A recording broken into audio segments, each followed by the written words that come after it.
ఢిల్లీలో CM Revanth Reddy busy. నేడు కేంద్ర మంత్రులు అధిష్టానం పెద్దలతో భేటీ. తెలంగాణలో కాంగ్రెస్ పార్టీ ప్రక్షాళనపై ఫోకస్. నేడు పార్టీ ఇన్ఛార్జ్ మీనాక్షి నటరాజన్ వరుస సమీక్షలు. ఇవాళ సుప్రీంకోర్టులో ఫిరాయింపు ఎమ్మెల్యేల పిటిషన్లపై విచారణ.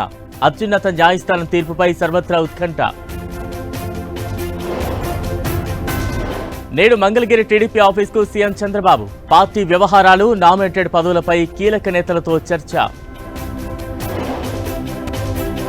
తెలుగు రాష్ట్రాల్లో కొనసాగుతున్న ఎమ్మెల్సీ కౌంటింగ్. 2 గ్రాడ్యుయేట్ స్థానాల ఫలితాలపై ఉత్కంఠ.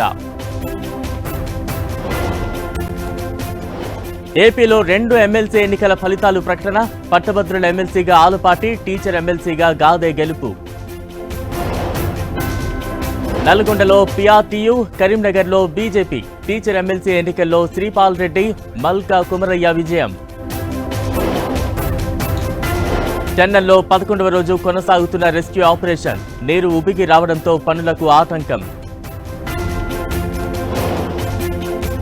పోసానిపై మరో 2 కేసులు నమోదు. 13 వరకు రిమాండ్, జైలుకు తరలింపు.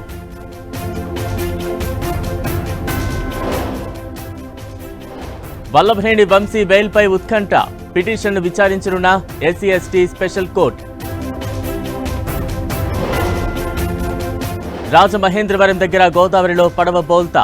1 మృతి, 2 కోసం గాలింపు.